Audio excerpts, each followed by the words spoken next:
മഴ തോരും മുമ്പയുടെ പുതിയൊരു വിശേഷത്തിലേക്ക് എല്ലാവർക്കും സ്വാഗതം. അലീന രേവതിക്കുട്ടിയോട് പറയുന്നുണ്ട്, മോളെ, നിന്നേക്കാൾ പ്രിയപ്പെട്ടതായി മറ്റാരെങ്കിലും വന്നാൽ നിന്നോടുള്ള ഈ സ്നേഹമൊക്കെ അവരോടായിരിക്കും. ഇത് കേട്ടതും രേവതിക്കുട്ടി കുറച്ച് വിഷമാവുന്നുണ്ട്. എന്നിട്ട് ചോദിക്കുന്നുണ്ട്, അങ്ങനെയൊക്കെ സംഭവിക്കോ? പിന്നെ സംഭവിക്കാതെ നീ ഇവിടെ എത്തുന്നും ഇങ്ങനെയൊക്കെ പ്രിയപ്പെട്ടവരെ നിനക്ക് കിട്ടുമെന്ന് നീ ചിന്തിച്ചിരുന്നോ? ഇല്ലല്ലോ. അതുപോലെ അവരും അങ്ങനെയൊന്നും പ്രതീക്ഷിച്ചിട്ടുണ്ടായിരുന്നില്ല. എല്ലാം സംഭവിച്ചതാണ്. അപ്പോൾ രേവതിക്കുട്ടി പറയുന്നുണ്ട്, ചേച്ചി ഞാൻ ഒരിക്കലും അതിനെക്കുറിച്ചൊന്നും ചിന്തിച്ചിട്ട് പോലുമില്ല. ഇത് കേട്ടത് അലീന പറയുന്നുണ്ട്, മോളെ, നമ്മളെല്ലാം ചിന്തിക്കണം. എല്ലാം ചിന്തിച്ചിട്ട് വേണം നമ്മൾ ജീവിക്കാൻ. നമ്മുടെ സ്ഥാനം എന്താണെന്ന് നമുക്ക് എപ്പോഴും ഓർമ്മ വേണം. പിന്നീട് ഒരിക്കൽ നമുക്ക് വിഷമിക്കേണ്ടി വരരുത്. നമ്മുടെ സ്ഥാനം എന്താണെന്ന് അറിഞ്ഞ് ജീവിച്ചാൽ നമുക്ക് ഒരിക്കലും വേദനിക്കേണ്ടി വരില്ല. നമ്മൾ ഇവിടുത്തെ വേലക്കാരികളാണെന്നുള്ളൊരു ചിന്ത എപ്പോഴും വേണം. പിന്നീട് ഒരിക്കൽ ഇവർ നമ്മളോട് ഇറങ്ങിപ്പോവാൻ പറഞ്ഞാൽ അങ്ങ് ഇറങ്ങിപ്പോവാൻ പാകത്തിൽ ഒരു ഡോർ അങ്ങ് തുറന്നിട്ടിരിക്കണം. നമ്മുടെ മനസ്സിൽ എപ്പോഴും ആ ചിന്ത ഉണ്ടായാൽ പിന്നീട് നമുക്ക് അവിടെ പോയിരിക്കാൻ ഒരു വിഷമവും ഉണ്ടാകത്തില്ല എന്നിങ്ങനെയൊക്കെ പറയുമ്പോൾ രേവതിക്കുട്ടി ഇങ്ങനെ ചിന്തിക്കുകയാണ്. എന്താ മോളെ എന്ന് നമ്മുടെ അലീന ചോദിക്കുന്നുണ്ട്. അപ്പോൾ രേവതിക്കുട്ടി പറയുന്നുണ്ട്, അല്ല, ചേച്ചിയെയും മനുവേട്ടനെയും കൂടെ ഞാൻ കണ്ടപ്പോൾ ഞാൻ എൻ്റെ മനസ്സിൽ എന്തൊക്കെയോ ചിന്തിച്ചു കൂട്ടി. എല്ലാം വെറുതെ ആയല്ലേ ചേച്ചി എന്ന് ചോദിക്കുകയാണ്. അപ്പോൾ അലീന പറയുന്നുണ്ട്, മോളെ, നമ്മൾക്ക് ഒരാൾ ഒരുപാട് ഇഷ്ടമായിരിക്കും. അവർക്ക് തിരിച്ചും ചിലപ്പോൾ നമ്മളോട് ഇഷ്ടമുണ്ടൊക്കെ ഉണ്ടായിരിക്കും. പക്ഷേ പിന്നീടൊരിക്കൽ അവരുടെ കുടുംബക്കാർ ചേർന്ന് അത് വേണ്ടെന്ന് വെക്കുന്ന ഒരു സന്ദർഭം ഉണ്ടായാലുണ്ടല്ലോ, അത് നമുക്ക് ഒരിക്കലും സഹിക്കാൻ പറ്റത്തില്ല എന്നിങ്ങനെ പറയുകയാണ് അലീന. അത് കേട്ടതിന് രേവതിക്കുട്ടി പറയുന്നുണ്ട്, ആ, ചേച്ചി പറഞ്ഞത് ശരിയാണ്. അപ്പോൾ ഞാൻ ഇവിടുത്തെ ഒരു വേലക്കാരി മാത്രമാണ് അല്ലേ ചേച്ചീന്ന് ചോദിക്കുക. അപ്പോൾ ഒരു അലീന പറയുന്നുണ്ട്, അതെ മോളെ, നിന്റെ മനസ്സിൽ ആ ചിന്ത വേണം. പക്ഷേ എന്ന് വിചാരിച്ച് നിനക്ക് കിട്ടുന്ന സന്തോഷങ്ങളൊന്നും നീ വേണ്ടെന്ന് വെക്കണ്ട കേട്ടോ എന്ന് പറയാ. എന്തായാലും ചേച്ചി പറഞ്ഞതെല്ലാം രേവതിക്കുട്ടിക്ക് മനസ്സിലാവുന്നുണ്ട്. ശരി ചേച്ചി, ഞാൻ അങ്ങനെ ചെയ്തോളാം എന്ന് പറഞ്ഞ് സമ്മതിക്കുകയാണ്. പിന്നീട് രണ്ടുപേരും ചേർന്ന് തൊടിയിലൂടെയൊക്കെ നടക്കുന്നുണ്ട്. രേവതിക്കുട്ടി ഒരു വഴിക്ക് പോകുന്നു, നമ്മുടെ അലീന ഒരു വഴിക്ക് പോയി പേരയ്ക്കൊക്കെ പൊട്ടിച്ച് കഴിക്കുന്നുണ്ട്. രേവതിക്കുട്ടിയാണെങ്കിൽ കറിവേപ്പില പൊട്ടിക്കുക, പിന്നെ വാഴയിലേക്ക് മുറിച്ച് വെക്കുന്നുണ്ട്.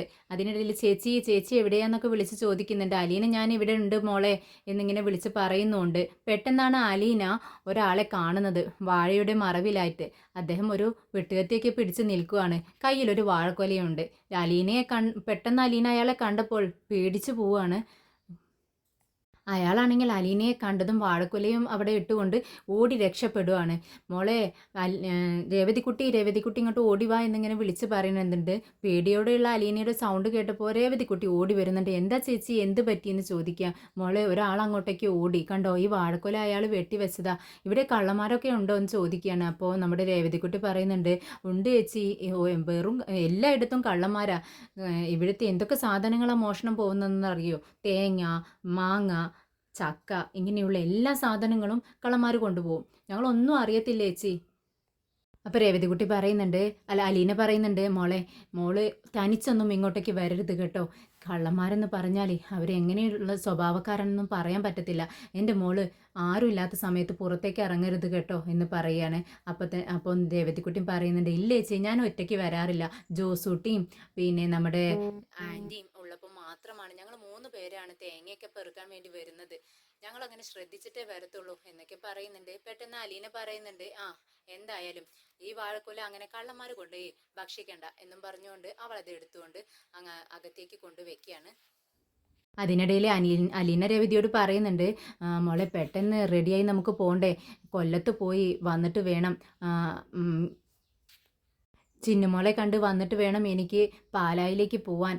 പെട്ടെന്ന് നമുക്ക് റെഡിയായി പോവാന്ന് പറയുമ്പോൾ രേവതിക്കുട്ടി പറയുന്നുണ്ട്, അതിനെന്താ ചേച്ചി, പണികളെല്ലാം നമ്മൾ രണ്ടുപേരും നേരത്തെ എണീറ്റ് ചെയ്തത് കാരണം പലഹാരങ്ങളും കറികളും ചോറും എല്ലാം ആയില്ലേ. ഇനി നമുക്കങ്ങ് പോകുകയല്ലേ വേണ്ടുള്ളൂ. നമുക്ക് പെട്ടെന്ന് ചെന്ന് ഭക്ഷണമൊക്കെ കഴിച്ച് റെഡിയാവാം എന്ന് പറഞ്ഞുകൊണ്ട് പലഹാരമൊക്കെ എടുത്ത് വെക്കുകയാണ് ടേബിളിൽ. എന്നിട്ട് ആൻറ്റി, അങ്കിൾ വാ കഴിക്കാമെന്ന് പറഞ്ഞ് അവരെ വിളിക്കുന്നുണ്ട്. അവരെല്ലാവരും രണ്ടുപേരും വരുന്നുണ്ട്. അതിനിടയിൽ നമ്മുടെ രേവതിക്കുട്ടി പറയുന്നുണ്ട്, ചേച്ചിയും ഇരിക്കും നമുക്ക് ഒരുമിച്ച് കഴിക്കാം എന്നൊക്കെ പറയാണ്. അതിനിടയിൽ നമ്മുടെ ആൻറ്റി ചോദിക്കുന്നുണ്ട്, എന്താ രേവതിക്കുട്ടി നിനക്ക് പതിവില്ലാത്തൊരു തിരക്കൊക്കെ, അലീനയല്ലേ പോകുന്നത്, നീ എന്തിനാ ഇങ്ങനെ തിരക്ക് കൂട്ടുന്നതെന്ന് ചോദിക്കുകയാണ്.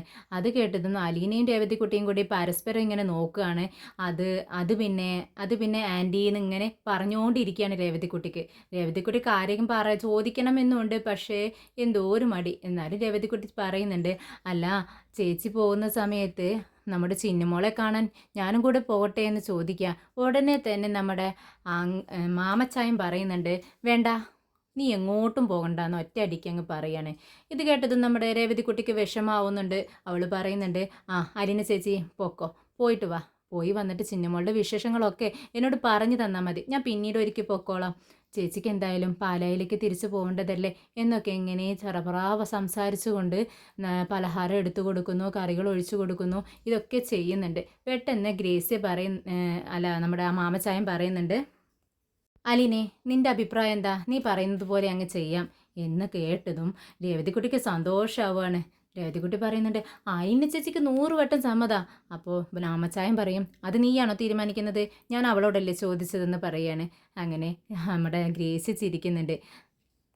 നീ പെട്ടെന്ന് ഭക്ഷണം കഴിച്ച് അങ്ങ് പോകാൻ നോക്കടി കൊച്ചെ എന്ന് പറയാട്ടോ. ഇത് കേട്ടതും രേവതിക്കുട്ടി പറയുന്നുണ്ട്, ഇതങ്ങ് ആദ്യം പറഞ്ഞുകൂടെ ആൻറ്റി, എന്നെ എന്തിനാ ഇങ്ങനെ വിഷമിപ്പിക്കണേ എന്ന് ചോദിക്കുകയാണ്.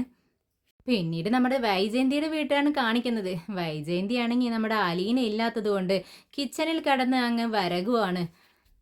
ആൾക്ക് ജോലികളെല്ലാം കൂടെ തലയിൽ വന്നങ്ങ് വീണ് എന്ത് ചെയ്യണമെന്നറിയാതെ ദേഷ്യവും സങ്കടവും എല്ലാം പാടെ സഹിക്കാൻ പറ്റാണ്ട് നിൽക്കുവാണ്. അല്ലേ വൈജയന്തി ഉരുളക്കിഴങ്ങ് മുറിച്ചുകൊണ്ടിരിക്കുന്നു. കൃഷ്ണമോളാണെങ്കിൽ ചപ്പാത്തി പരത്തിക്കൊണ്ടിരിക്കുകയാണ്. കൃഷ്ണമോള് പരത്തുന്നത് ഒട്ടും ശരിയാവുന്നില്ല, ഒട്ടിപ്പിടിക്കുന്നുണ്ട്. അവൾ പറയുന്നുണ്ട്, അമ്മേ ഇതിലേ വെള്ളം കൂടിയിട്ടുണ്ട് കേട്ടോ, എനിക്ക് പരത്താൻ പറ്റുന്നില്ലെന്ന് പറയാണ്. ഇത് കേട്ടതും വൈജയന്തി പറയുന്നുണ്ട്, അതെ അതിൽ കുറച്ച് പൊടി അങ്ങ് തൂവിക്കൊണ്ട് പരത്തിടി, എന്നാലേ ശരിയാവത്തുള്ളൂ എന്ന് പറയാം. എൻ്റെ പൊന്നമ്മേ ഇതിലെന്ത് ചേർത്തിട്ടും കാര്യമില്ല, അമ്മ ചെയ്തത് ശരിയായിട്ടില്ല, ആര് പരത്തിയാലും ഇത് ശരിയാവത്തില്ല എന്ന് പറയുന്നുണ്ട്. അപ്പോഴേക്കാണ് നമ്മുടെ ബബിത വരുന്നത്. അല്ല ഇവിടെ ബ്രേക്ക്ഫാസ്റ്റ് ഒന്നും റെഡി ആയില്ലേ, എനിക്ക് കോളേജിലേക്ക് പോകണ്ടേ എന്ന് ചോദിക്കുന്നുണ്ട്. ഓ ഇപ്പം റെഡിയാവും മാഡം, പിന്നെ കിച്ചണിൽ 2 ജോലിക്കാരുണ്ടല്ലോ, അവർ റെഡിയാക്കി വെക്കുന്നുണ്ട് മാഡം എന്നൊക്കെ പറഞ്ഞ് നമ്മുടെ വൈജയന്തി കളിയാക്കുവാണ്. അപ്പോൾ നമ്മുടെ കൃഷ്ണമോള് പറയുന്നുണ്ട്, അമ്മയ്ക്ക് മനസ്സിലായില്ലേ ഇപ്പോൾ നമ്മുടെ അലീന ചേച്ചിയുടെ വില എന്താണെന്ന്. അലീന ചേച്ചി ഉണ്ടായിരുന്നെങ്കിലേ ഇതൊന്നും ശ്രദ്ധിക്കേണ്ടായിരുന്നു. കണ്ടില്ലേ എല്ലാ ജോലികളും ചെയ്തു വയ്ക്കും. ഇപ്പോൾ അമ്മ എന്തെങ്കിലും ചെയ്തോ, തൂത്തുവാരിയിട്ടില്ല, മുറ്റമടിച്ചിട്ടില്ല. അമ്മയ്ക്ക് അറിയാമായിരുന്നില്ലേ അലീന ചേച്ചി ഇവിടെ ഇല്ലയെന്ന്, ഇന്നലെ അറിയാവുന്ന കാര്യമല്ലേ. എന്നിട്ട് എന്തെങ്കിലും നമ്മുടെ മുത്തശ്ശിയുടെ റൂമിലെങ്കിലും ഒന്ന് അമ്മയൊന്ന് പോയി നോക്കിയിട്ടുണ്ടോ, അത് ജീവിച്ചിരിപ്പുണ്ടോ ഇല്ലയോ എന്ന് കൂടി അറിയത്തില്ല. എന്താടി നീ പറഞ്ഞത്, എനിക്ക് സമയമില്ലാത്തതുകൊണ്ടല്ലേ. ഇത് തന്നെയാണ് പറയുന്നത്, എല്ലാവരുടെ കാര്യം ഇങ്ങനെയൊക്കെ തന്നെയാണ്, സമയമില്ലാത്തത് കൊണ്ട് തന്നെയാണ് ഇതൊന്നും ചെയ്യാത്തത്. അലീന ചേച്ചി ഉണ്ടാകുമ്പോഴും ഇതുപോലെയൊക്കെ തന്നെ. പക്ഷേ അമ്മ സമ്മതിച്ചു കൊടുക്കാറുണ്ടോ, ഇല്ലല്ലോ. ഇപ്പോൾ ചേച്ചിയുടെ വില എന്താണെന്ന് അമ്മയ്ക്ക് മനസ്സിലായില്ലേ എന്ന് ചോദിക്കുകയാണ്. അവളെ പറഞ്ഞയക്കേണ്ടായിരുന്നു അല്ലേ എന്നിങ്ങനെ ബബിത പറയുമ്പോൾ അലീന നമ്മുടെ കൃഷ്ണമോള് പറയുന്നുണ്ട്, അമ്മ പറഞ്ഞയക്കാൻ വേണ്ടി പറ്റാവുന്ന അടവുകളൊക്കെ നോക്കിയതാണ്, പക്ഷേ പറ്റിയില്ല. അത് നമ്മുടെ അച്ഛനും നമ്മുടെ മനുവേട്ടനും കൂടി സമ്മതിച്ചില്ല, ചേച്ചിക്ക് ലീവ് കൊടുത്തു എന്ന് പറയുകയാണ്. ഇത് കേട്ടതും നമ്മുടെ വൈജയന്തി പറയുന്നുണ്ട്, അതെ ഞാൻ വിചാരിച്ചിരുന്നെങ്കിലേ അവൾക്ക് ലീവൊന്നും കൊടുക്കത്തില്ലായിരുന്നു, ഞാൻ വേണ്ടെന്ന് വെച്ചിട്ടാ എന്ന് പറയുമ്പോൾ കൃഷ്ണമോള് പറയുന്നുണ്ട്, അമ്മേ വേണ്ട, അമ്മ വിചാരിച്ചാലും വിചാരിച്ചില്ലെങ്കിലും അലീന ചേച്ചി ലീവ് എടുക്കും. അലീന ചേച്ചി എന്താ പറഞ്ഞത്, ലീവ് കൊടുത്തില്ലെങ്കിൽ ഈ ജോലിയിൽ നിന്നും അങ്ങ് ഡിസ്മിസ് ചെയ്തോളാനല്ലേ പറഞ്ഞത്, ഈ ജോലി ഉപേക്ഷിച്ച് പോകുന്ന തീർത്തങ്ങ് പറഞ്ഞില്ലേ, പിന്നെ അമ്മ എന്തിനാ ഇങ്ങനെ അഭിനയിക്കുന്നത് എന്നിങ്ങനെ പറയാം കേട്ടോ. അപ്പോൾ വൈജയന്തിക്ക് ദേഷ്യം വരികയാണ്. ബബിതയോട് പറയുന്നുണ്ട്, നീ എവിടെ നോക്കി നിൽക്കാതെ കിച്ചണിലൊന്ന് സഹായിക്കുക എന്ന് പറയാം. ബബിത പറയുന്നുണ്ട്, എനിക്ക് പഠിക്കാനുണ്ട്, എനിക്കൊന്നും പറ്റത്തില്ല എന്നും പറഞ്ഞുകൊണ്ട് അങ്ങ് തിരിഞ്ഞ് റൂമിലേക്ക് പോകുന്നുണ്ട്. അപ്പോൾ നീ ഇങ്ങനെ വല്ലാണ്ട് സംസാരിക്കാണ്ടേ പണികളെല്ലാം ചെയ്യാൻ നോക്കുകയെന്ന് കൃഷ്ണമോളോട് പറയാം. കൃഷ്ണമോള് പറയും, എനിക്കൊന്നും പറ്റത്തില്ല, എത്ര നോക്കിയിട്ടും ശരിയാവുന്നില്ല, അമ്മ തന്നെ അങ്ങ് ഉണ്ടാക്കിയാൽ മതി എന്നും പറഞ്ഞുകൊണ്ട് അവിടെ ഇട്ടേച്ച് പോവാണ്. വൈജയന്തിക്ക് അതും കൂടെ ആയപ്പോൾ ഭയങ്കര ദേഷ്യം വരുവാണ്. പെട്ടെന്ന് നോക്കുന്ന സമയത്ത് ചട്ടിയിലുണ്ടായിരുന്ന ചപ്പാത്തി കരിയുന്നു. പെട്ടെന്ന് കൈ കൊണ്ടെണ്ണം എടുക്കാൻ നോക്കുമ്പോൾ കൈ പൊള്ളുന്നുണ്ട്. ആകെ വിഷമിച്ച് നിൽക്കുകയാണ് വൈജയന്തി.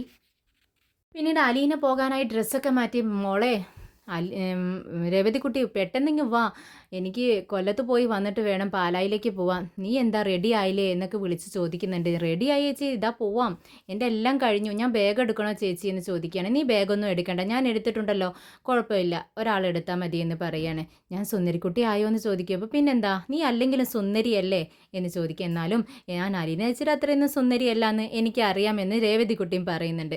ആ ചേച്ചി, നമ്മുടെ ചിന്നുമോൾക്ക് ഡ്രസ്സ് വാങ്ങിക്കണ്ടേ എന്ന് ചോദിക്കുന്നുണ്ട് രേവതിക്കുട്ടി. അപ്പോൾ അലീന പറയുന്നുണ്ട്, അതൊക്കെ ഞാൻ മേടിച്ചോളാം, നീ പേടിക്കണ്ട, നീ വാ നമുക്ക് പോവാമെന്ന് പറയുകയാണ് അലീന.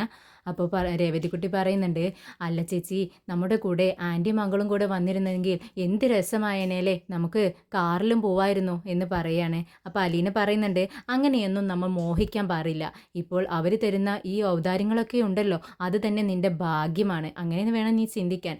അപ്പോൾ രേവതിക്കുട്ടി പറയുന്നുണ്ട്, ഞാൻ ചോദിച്ചാൽ അവരപ്പം തന്നെ സമ്മതിക്കും, എനിക്കത് അറിയാവുന്ന കാര്യമാണ് എന്ന് പറയുമ്പോൾ അലീന പറയുന്നുണ്ട്, അങ്ങനെയാണെങ്കിലും അങ്ങനെ എല്ലാ കാര്യങ്ങളും ആവശ്യപ്പെടാൻ പാടില്ല, അവർ അറിഞ്ഞുകൊണ്ട് ചെയ്തു തരുവാണെങ്കിൽ ഓക്കെ, അല്ലാതെ നീ എപ്പോഴും ഇങ്ങനെ ഓരോരോ കാര്യങ്ങൾ ആവശ്യപ്പെടുന്ന സമയത്ത് അതവർക്കൊരു ബുദ്ധിമുട്ടാവരുത് എന്നൊക്കെ പറയുന്നുണ്ട് അലീന.